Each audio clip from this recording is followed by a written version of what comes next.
Habíamos dicho en algún momento que en la filosofía antigua, una de las características que podíamos encontrar y que era bastante fácil de verla como un rasgo distintivo, era que la filosofía se trataba no solamente de tener conocimiento sobre algunas cosas, digamos que la filosofía potencia el conocimiento sobre las cosas, sino que además se trata, de alguna manera, que el conocimiento ayude al vivir, por así decirlo. O sea, en aquel momento yo les había dicho, lo que se buscaba era una noción de sabiduría que hoy en día ya nosotros no cultivamos, aunque la entendemos, pero ya nosotros, digamos, lo que nos interesa no es buscar cuáles son los medios para cultivar lo que llamaríamos un tipo de sabiduría, sino más bien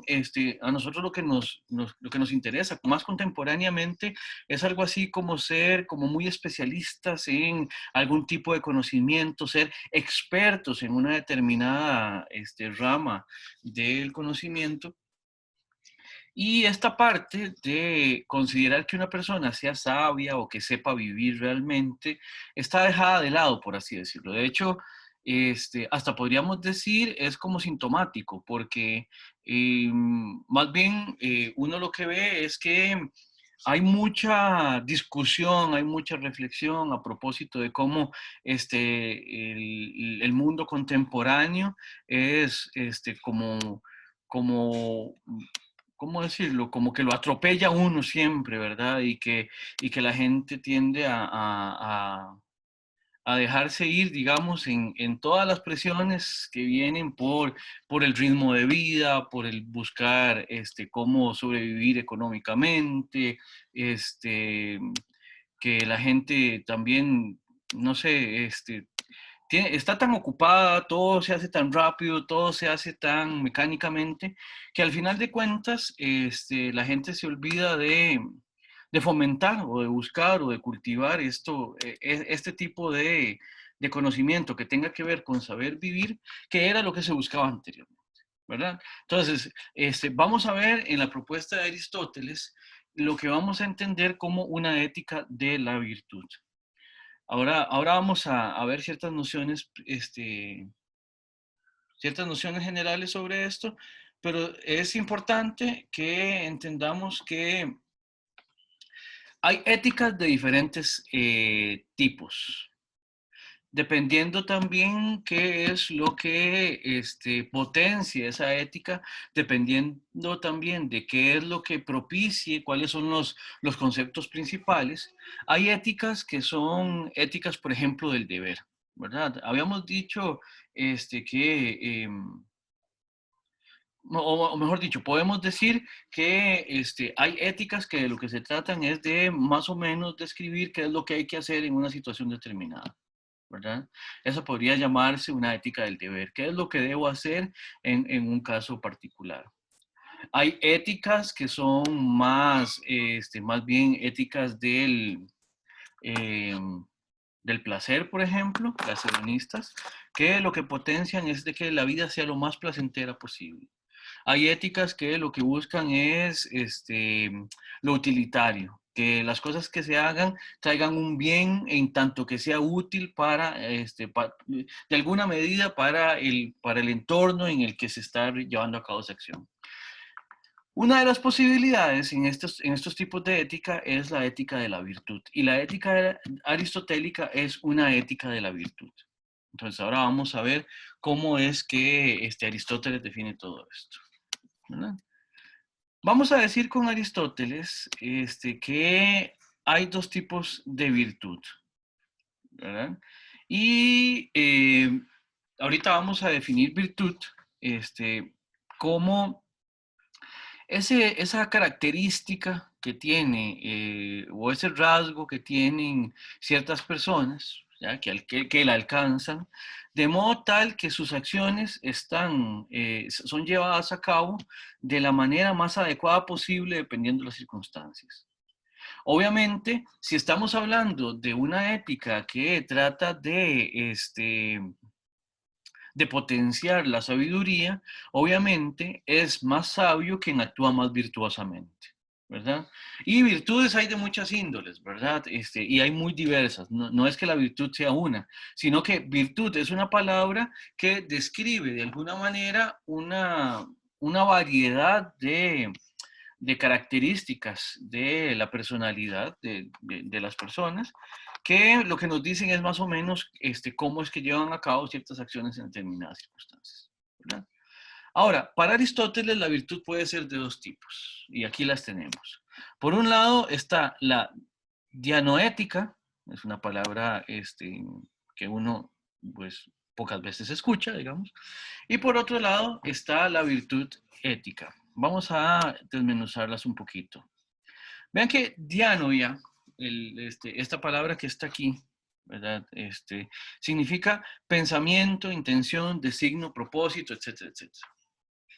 Si ustedes lo ven, es como pensar que de alguna manera eh, la palabra dianoética se relaciona con esa capacidad del agente, del agente moral, según la cual puede perfilar, puede hacer una especie de prospección a propósito de hacia dónde quiere llevar sus acciones, digamos, hacia dónde quiere encarrilar su manera de enfrentar la vida, hacia dónde quiere enfrentar o hacia dónde quiere dirigir, digamos, sus decisiones. En ese sentido, la dianoética entonces es un tipo de virtud que puede aprenderse, que puede enseñarse, que puede transmitirse. Tengo una mano levantada, Diana, ¿verdad? Tania, profe. Ay, perdón, es que lo leí muy rápido. Profe, una pregunta. ¿Ahí en designio, propósito, va una coma o son van de la mano? No, no, sí, tiene razón, va una coma. Ok, gracias. Sí, sí, sí, es coma. Ok, entonces, la dianoética es eh, un tipo de, o mejor dicho, un cúmulo de actitudes que están relacionadas con una intencionalidad. ¿Ya? Por eso es que hay ciertas cosas que se pueden aprender y que hacen que una persona sea virtuosa. Vamos a ver, por ejemplo, eh, un ejemplo que podemos ir poniendo desde ahora, ¿verdad? Ahora que estamos en pandemia, una de las cosas que tenemos que cuidar es la alimentación. ¿Por qué? Porque estamos saliendo poco, estamos haciendo poco ejercicio, y si no tenemos cuidado, ¿verdad? Entonces, si comemos inmoderadamente, pues rapidito vamos a ganarnos esos kilos de más, ¿verdad? Ya está el meme ese de que pasan como los rollitos de una persona, así se ven los rollitos, y a cada rollito le dicen un mes. Este rollito es marzo, este rollito es abril, y así poco a poco, ¿verdad? Entonces, ¿qué es lo que pasa? Ser moderados a la hora de comer podríamos entenderlo como algo que hace que la vida sea mejor. Por lo tanto, la moderación en ese sentido la entenderíamos como una virtud, en sentido aristotélico, ¿verdad? Es una virtud. Es algo que lo hace a uno más sabio, más virtuoso si uno lo lleva a cabo, ser moderado, ¿verdad? Ahora, ¿qué es lo que pasa con la moderación? Uno la aprende.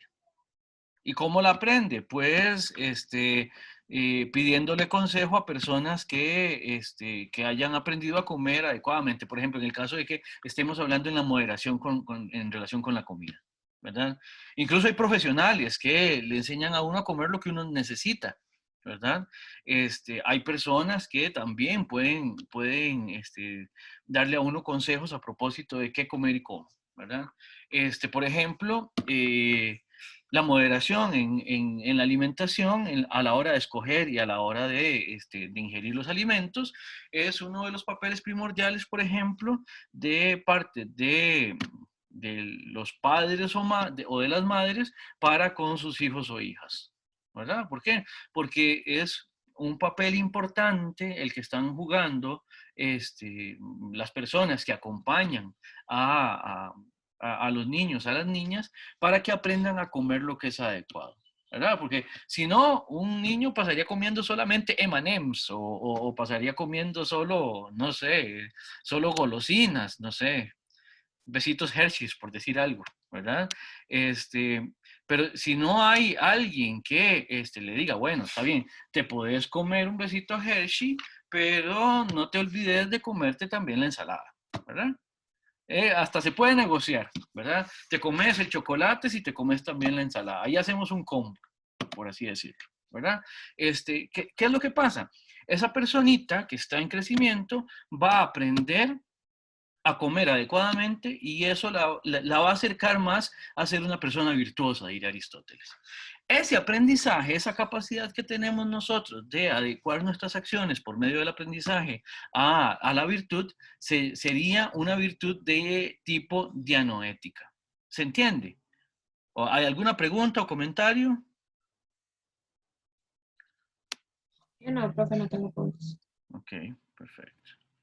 Eh, Aristóteles dice que las virtudes dianoéticas se originan y crecen por la enseñanza, o sea, que requieren de experiencia y de tiempo. ¿Por qué experiencia? Porque uno tiene que ejecutarlas, tiene que llevarlas a cabo, y obviamente tiempo, porque para ponerlas en práctica se tiene que, se hace, ¿verdad? Conforme uno va avanzando en la vida, ¿verdad? Ahora, por otro lado, hay ciertas virtudes que son más bien de índole ética, ¿verdad? Y aquí lo que vamos a decir es que lo ético también tiene que ver mucho con las costumbres, con los usos, con lo que vamos a llamar formas de hacer.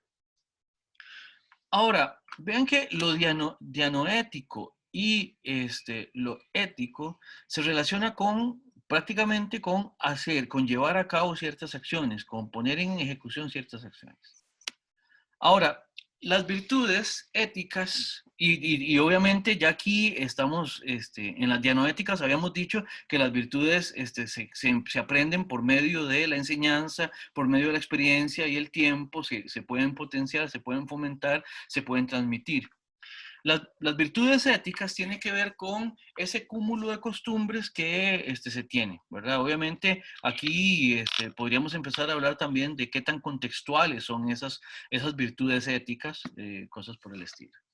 Vean, por ejemplo, si vamos a ver, hay ciertas características que están de alguna manera definidas por las costumbres, por ese cúmulo de relaciones simbólicas que nosotros tenemos en un entorno determinado, que de alguna manera marcan la cancha para entender cómo es que eso que llamamos costumbres, usos, se define de una manera determinada. Por ejemplo, digamos que eh, ya estamos, ya hay mucho cansancio acumulado en el semestre, ¿verdad? Y digamos que, vamos a decir, no, relajémonos, ya, hagamos una reunión de Zoom, pero no para hacer clase de filosofía, sino para simplemente vacilar un rato, ¿verdad? Y cada quien se consigue unos meneitos o lo que sea y se toman algo y lo que vamos a hacer es simplemente tirar cuentos, por así decirlo. Ahora, si nosotros fuéramos a hacer una fiesta, si hubiera presencialidad, ¿verdad? Y en Costa Rica fuéramos a hacer una fiesta, y la fiesta decimos que la vamos a hacer a las, qué sé yo, una fiesta, podría ser qué, a partir de ya ustedes están grandes, a partir de las 9 de la noche, digamos. Igual, si a uno lo citan a una fiesta a las 9 de la noche, en Costa Rica más o menos a qué horas hay que ir llegando. Si lo citan a uno a las 9. Y por las 9:40. 9:40 y puede que llegue temprano, ¿verdad? Sí. Si uno llega a las 9, puede que la persona ni siquiera esté, que anda en el súper comprando, no sé, comprando algo para la fiesta o algo por el estilo. ¿Por qué? Porque en Costa Rica, ¿verdad? Eso que llamamos hora tica, de alguna manera es también un punto de referencia para entender, para demarcar las costumbres, los usos. Y por lo tanto también las virtudes, ¿verdad? Hay dentro de las costumbres, por así decirlo, ciertas cosas que son aceptables, que son adecuadas, que son deseables y que se definen precisamente por eso del grupo social. Ahora, aquí hay algo que es importantísimo y es que las virtudes éticas no se producen por naturaleza. Aquí tenemos que decir que las dianoéticas tampoco, pero ya habíamos dicho que las virtudes dianoéticas se generan por la enseñanza. Luego, no están en nosotros de natural, así como, por ejemplo, la naturaleza a mí me marcó con este color de piel, ¿verdad? Yo no escogí este color de piel. Eso a mí se me da natural, ¿verdad? Entonces, no hay nada dentro de mis actitudes que modifique, digamos, mi color de piel. Por ejemplo, el hecho de que yo fuera a desarrollar barba es algo que a mí se me da de natural, ¿verdad? O sea, eso se me da por naturaleza, ¿verdad? Qué sé yo, el cuerpo que tengo, a mí se me da de naturaleza, o sea, es algo que uno no escoge. Sí, les juro que yo no escogería este cuerpo jamás, pero el punto es algo que de alguna manera se le impone a uno por naturaleza, digamos esto, lo físico. Las virtudes, que tienen que ver con actitudes y no con esas cuestiones naturales, las virtudes vienen de otro lugar. Y ese otro lugar es precisamente la relación que tenemos los seres humanos entre nosotros. ¿Se acuerdan que en la clase sobre la felicidad, Aristóteles nos había dicho que el tratado de la ética nicómaco era más bien un tratado sobre política? De la misma manera, las virtudes, que son un tema en ética, algo que se desarrolla relacionado con la ética, se relaciona o se genera, se produce a partir de las relaciones que establecemos los seres humanos entre nosotros.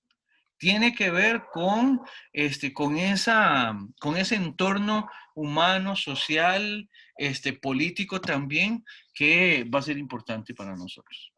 ¿Y qué quiere decir esto? Que como la virtud no se da por naturaleza, no hay personas que sean por naturaleza sabias, que no sean no hay personas que sean por naturaleza virtuosas.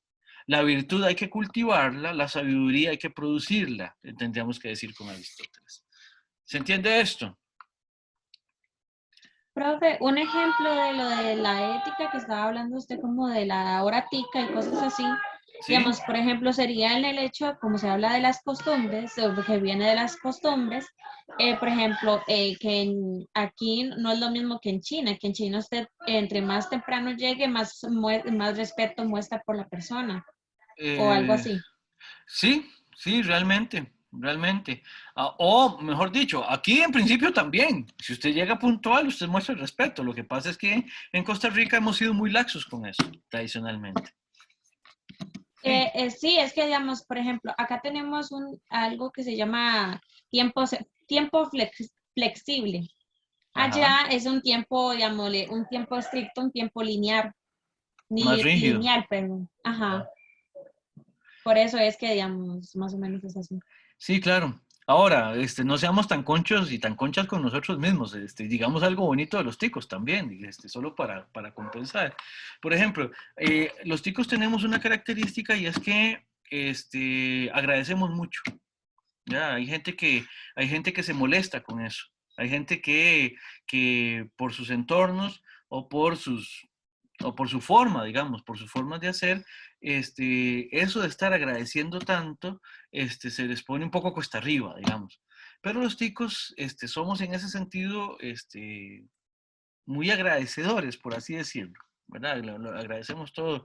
O tendemos a tratar de endulzar mucho el trato con las personas. Uno va y se topa a alguien y le dice, vea, disculpe, ¿verdad? Usted me podría ayudar con tal cosa, así como muy, ¿cómo decirlo? Muy endulzado el asunto. Hay personas a quienes eso incluso culturalmente les choca, pero a nosotros eso es como algo del entorno, algo que se generó acá. No sé si había otra pregunta. Profe, Dígame, ni tan Milena. temprano, yo a veces llego súper temprano, no sé, a algún lado y no me quieren abrir y hoy me regañan. Sí, es posible, es posible, es posible. Eso es, sí, a veces pasa, a veces pasa.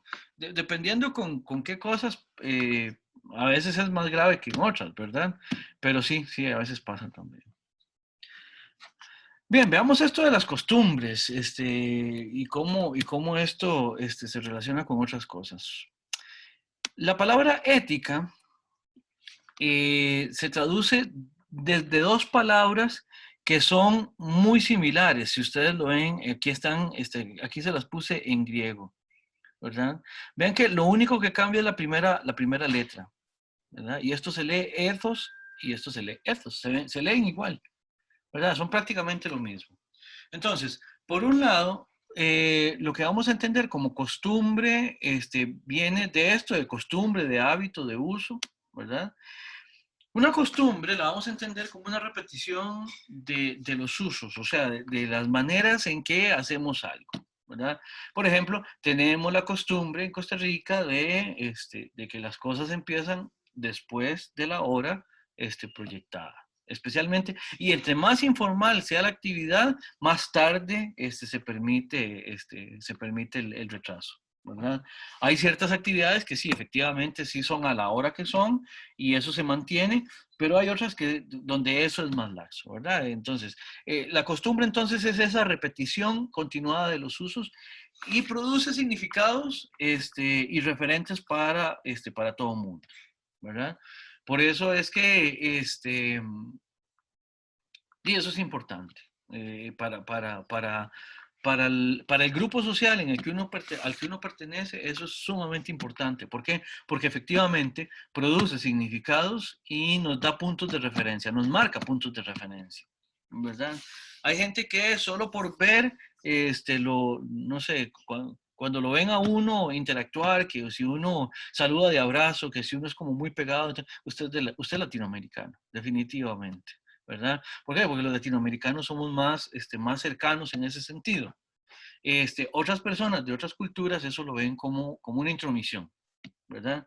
¿Por qué? Porque los significados y los referentes para estas personas son distintos que para nosotros, ¿verdad? Por lo tanto, las costumbres varían y por lo tanto también los resultados también. Milena, levantaste la mano. Porque eso sí lo he escuchado. ¿Y por qué es eso? Que los latinos somos como más cariñosos o algo así, no sé por qué. Eso simplemente se explica por las condiciones de posibilidad también, Milena.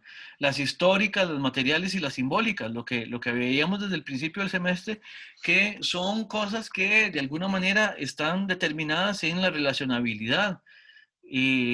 Sí, yo realmente habría que ver si esto lo han explicado, me imagino que lo han explicado, pero el punto es que hay ciertos lugares a donde las personas tienen más calidez que en otros. También hay ciertos entornos a donde uno puede ser más cálido que en otros, ¿verdad? Por ejemplo, si a uno le da, no sé, ahora que las últimas noticias han tenido que ver con esto de los actos de corrupción y todo esto. Por ejemplo, si uno fuera a casa presidencial, uno no llega a casa presidencial a saludar de abrazo al que llega ahí a recibirlo a uno, ¿verdad? Qué sé yo, si uno fuera una personalidad importante y a uno lo tiene que recibir no sé, el vocero oficial de casa presidencial, uno no va y se le tira encima a saludarlo como uno saludaría a un primo o a una prima, ¿verdad? Eso es porque los entornos específicos demarcan esas formas de hacer.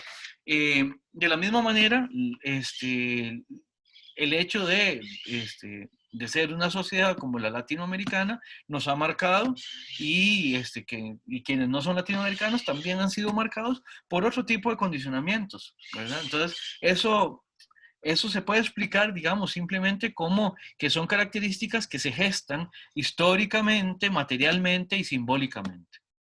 Profe, yo siento que tal vez, bueno, en ese sentido se puede explicar de la manera en la que en la sociedad de nosotros estamos acostumbrados a ser más sociales que en otros países. Por ejemplo, usted va a Estados Unidos y no todo el mundo, digamos, por ejemplo, usted va a un pueblo que está aquí cerca de mi casa, incluso cerca de mi casa, y todo el mundo se saluda. En cambio, aquí donde yo vivo, todo el mundo pasa y si puede le pasan por encima. Claro, ¿usted dónde vive? Entonces, yo vivo en la zona de Los Santos. Qué lindo, sí. Y entonces, por ejemplo, en Estados Unidos todo el mundo está como o en su celular o está fijándose en el tiempo, entonces no tienen posibilidades de socializar más que como nosotros. Claro. Entonces, tal vez se podría explicar de esa manera.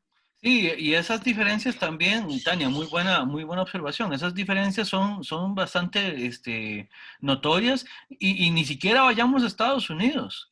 Vaya usted a San José Centro, donde a usted ya no lo conocen, ya usted no saluda, ¿verdad? Y no es lo mismo, por ejemplo, como dice Tania, estar en la zona de Los Santos, a donde hay más posibilidad de que las personas se conozcan, a estar, por ejemplo, en, qué sé yo, en el centro de Alajuela, en el centro de Heredia, ¿verdad? Y ni qué decir, digamos, en otras sociedades donde incluso, no sé, hay sociedades a donde cuesta más incluso que, hasta incluso generacionalmente, qué sé yo, que los jóvenes se tienen que referir a los adultos con mucho respeto y con mucha distancia también, cosas por el estilo. Sí, eso está condicionado, ¿verdad? Muy condicionado de sociedad a sociedad. Ahora, esto de el ethos, de la costumbre o de los hábitos, de los usos, todo esto, ¿verdad? Producen lo que entendemos cierta sociabilidad. Esto es un conjunto de acciones, ¿verdad? Que hemos descrito ya como hábitos, usos y costumbres, y que esta relacionabilidad de alguna manera potencia, explica, reconstituye, reconfigura los usos, las costumbres, los hábitos, ¿verdad? Y siempre la costumbre remite necesariamente a una acción, a una praxis, a una práctica, ¿verdad? Esto es importantísimo, esto es importantísimo. ¿Por qué? Porque aquí estamos hablando de cómo actuamos, ¿verdad? La explicación de la virtud es una explicación relacionada con cómo son las acciones que llevamos a cabo. Veamos una cosa más. Por un lado, dice Aristóteles, ninguna cosa que existe por naturaleza se modifica por costumbre. Es lo que les decía yo anteriormente. Yo no puedo por medio de mis costumbres cambiar las cosas que tengo en mí por naturaleza, ¿verdad? Aristóteles pone un ejemplo muy bonito. Cuando él está hablando de que la virtud se puede enseñar, este tipo de actitudes se pueden aprender, Aristóteles hace un ejemplo, y para el ejemplo toma en cuenta una piedra. Dice, por más que usted tome una piedra y la tire para arriba miles de veces, esa piedra no va a cambiar ese comportamiento. No va a aprender la piedra a caer para arriba, por así decirlo, ¿verdad?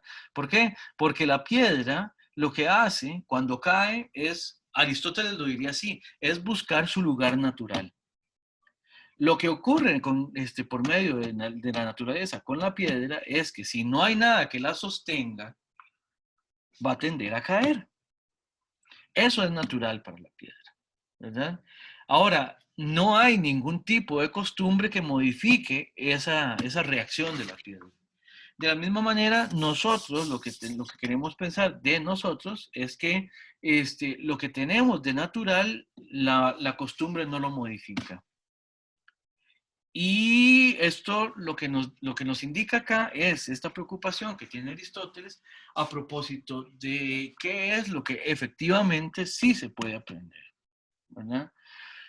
Por eso es que Aristóteles dice, las costumbres se aprenden y se perfeccionan con la práctica. Y aquí hay una explicación en las que Aristóteles de alguna manera es un poco desesperante, ¿verdad? Porque Aristóteles en algún momento incluso dice, ¿cómo hacemos para llegar a tener virtud? ¿Cómo hacemos para llegar a ser virtuosos o virtuosas? Y Aristóteles lo que dice es, para llegar a ser virtuosos, para llegar a ser virtuosas, o sea, para tener virtud, lo que hay que hacer es actuar virtuosamente. Entonces uno dice, toque, pero ¿qué es lo que me está diciendo? Bueno, Aristóteles es algo como cuando a uno le dicen que para aprender a bailar se hace bailando, o aprender a correr se hace corriendo, aprender a escribir se hace escribiendo, ¿verdad?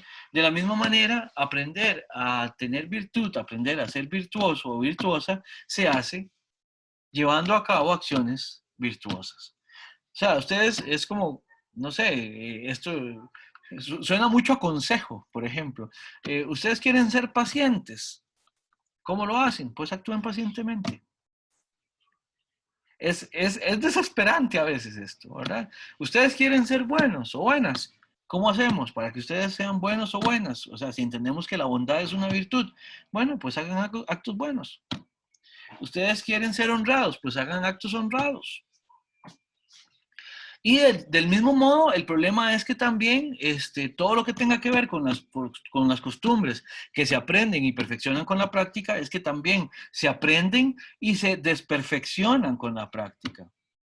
Por ejemplo, ustedes vieron que esta semana una de las noticias más sonadas fue lo del caso de megacorrupción que hubo y que, bueno, esto ha sido un boom a nivel nacional e internacional. El punto es, si una persona se acostumbra a que por una dádiva, por una mordida, ay, ¿cuál es la otra palabra de la mordida? Una probada. Sí, más bien estaba pensando en... Bueno, ahorita lo recuerdo. Si una persona empieza a tener esas respuestas, por ejemplo, de que porque me dan un dinero, porque me dan un bien, entonces yo hago algo favorable para aquella persona, ¿verdad? Cuando yo empiezo a actuar de esa manera, el problema es que empiezo a fijar ese tipo de acciones en mi conducta. Y cuando me doy cuenta, ese acto de corrupción, soborno era la palabra. Si yo sucumbo al soborno, ¿verdad? De pronto, lo que voy a empezar a hacer es poco a poco ir incluyendo, ir integrando en mis acciones, en mis actitudes, en mi vida, ese tipo de respuestas. O sea, si ustedes quieren entender cómo una persona se vuelve corrupta con el tiempo, lo que hay que hacer es empezar a ver cuáles son los actos de corrupción que lleva a cabo. A partir de empezar a actuar corruptamente, la persona se convierte en un corrupto o en una corrupta. De la misma manera, para convertirnos en personas que tengan virtud, que seamos virtuosos o que seamos sabios, tenemos que actuar con virtud o con sabiduría.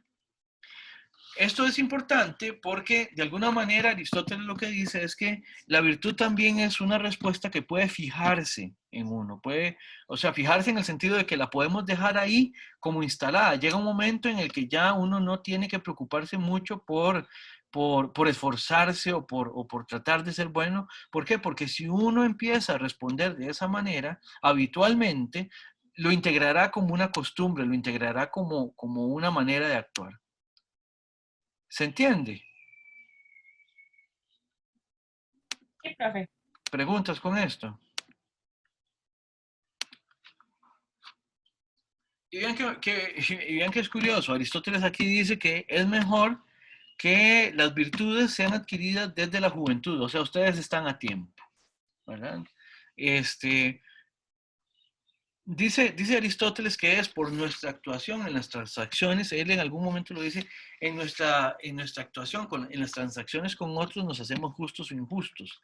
En ese sentido, esto es lo que está tratando Aristóteles de explicar cuando nos dice que uno puede reforzar una actitud. Por ejemplo, vean que esto es, vamos a ver, no sé si alguno de ustedes toca algún instrumento musical, ¿ya?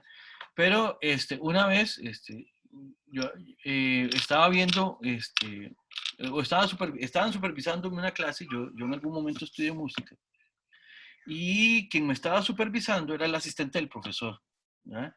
Y estaba tocando ahí una pieza y llegaba a un punto donde siempre me equivocaba, donde siempre, porque era la parte difícil, ¿verdad? O sea, era la parte que menos salía. Y yo cuando llegaba a esa parte me detenía y me devolvía. Entonces volvía a empezar y otra vez me detenía y otra vez. Cuando llegaba a esa parte, entonces el problema es que me equivocaba, me detenía y me devolvía, ¿verdad? Hasta que llegó un momento en que me dijo el muchacho que me estaba revisando, me dice, Santo, que vea lo que usted está haciendo. Usted está llegando a esa parte, se está equivocando y se devuelve.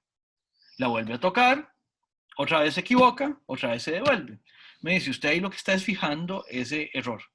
Usted ahí lo que está es fijando esa acción que está llevando a cabo. Aristóteles estaría de acuerdo, le diría, claro, eso es exactamente lo que pasa con la virtud, lo que pasa con el vicio. Si una persona ante una determinada circunstancia actúa de una determinada manera, lo que hace es que empieza a fijar eso como una respuesta que surge de manera más inmediata. Por eso también una de las acepciones que tiene la palabra ethos puede ser temperamento o carácter relacionado con esto de la moralidad. Y para Aristóteles es importante, efectivamente, reflexionar en esto para poder, efectivamente, hacernos justos, dice Aristóteles. Hacernos justos, hacernos virtuosos, hacernos sabios o sabias, ¿no? Ahora, Aristóteles lo que dice es que habíamos visto en la lámina anterior que el hábito remite a la práctica, ¿verdad? Pero en tanto que esto también tiene que ver con una ética que, de alguna manera, lo que estamos haciendo es estudiándola, también remite a una reflexión. Voy a devolverme incluso una más, ¿verdad? Aquí, en la dianoética. Obviamente, el tratado de Aristóteles en sí mismo, en tanto que es un tratado que tiene como objeto de estudio la ética, es un tratado dianoético. ¿Por qué? Porque está haciendo una reflexión, está haciendo un estudio que toma como objeto precisamente, que hace una teoría precisamente de los actos, de las actitudes y de cómo éstas se pueden modificar a lo largo del tiempo. Y esto se investiga. Uno puede investigar cómo es que se puede actuar de una determinada manera en aras de ir mejorando, de ir potenciando más esa virtud, ese perfeccionamiento de la conducta, ¿no? Ahora, lo contrario de la virtud, lo contrario de la acción adecuada, va a ser algo que vamos a llamar el vicio en Aristóteles. Ambas cosas se pueden fijar, como les decía anteriormente, dependiendo de cómo uno actúe, de cómo uno reaccione en determinadas circunstancias, así se fijan en una dirección o en otra hacia la virtud o hacia el vicio, las respuestas que nosotros tenemos, ¿verdad? Aristóteles, ya dijimos que con Aristóteles podríamos entender que hay lo que llamamos una ética de la virtud, o sea, lo que se interesa Aristóteles es o mejor dicho, lo que reflexiona Aristóteles es a propósito de cómo es que las personas pueden llegar a ser virtuosos. En cierto sentido, vamos a ver cómo Aristóteles va a definir esto de la virtud como un balance, como un equilibrio. Como un equilibrio, como una... Aristóteles, cuando habla de este balance, está pensando mucho en términos aritméticos, en términos, ¿cómo decirlo? En términos, algo así como lo que sería en términos numéricos un promedio. El promedio es aquello que está más o menos en la mitad de algo, ¿verdad? Y para Aristóteles, la virtud la podemos entender como aquella acción que va a ser mediadora entre dos excesos. El justo medio, ese centro, por así decirlo, es proporcionado en relación con los extremos que son indeseables, por así decirlo, ¿verdad?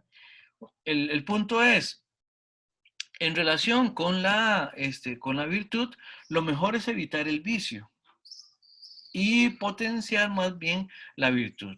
La virtud va a estar en el justo medio entre dos vicios posibles. Los vicios pueden ser de dos índoles, ¿verdad? Un vicio es simplemente una acción que es inadecuada, ¿verdad? Es no virtuosa, ¿verdad? Además, socialmente no es bien recibida y es dentro de la línea del aprendizaje que tenemos en lo ético, es algo que más bien lo que queremos es potenciar que no ocurra, ¿verdad? Y obviamente el justo medio va a ser, decíamos, la virtud de la que estamos hablando. Los vicios pueden ser por dos causas. Por un lado, para Aristóteles, hay un vicio que lo es precisamente por defecto. Que sea por defecto es que, tomando como relación al justo medio, que es el que nos define la virtud, el vicio por defecto es aquel que le queda debiendo, que queda por debajo de lo que es apropiado, ¿verdad? Es algo que se hace en una proporción menor a la que se esperaría, a la que es correspondiente, a la que es adecuada. Y por otro lado, tenemos lo que vamos a entender como un juicio también, como un vicio por exceso. O sea, que se pasa.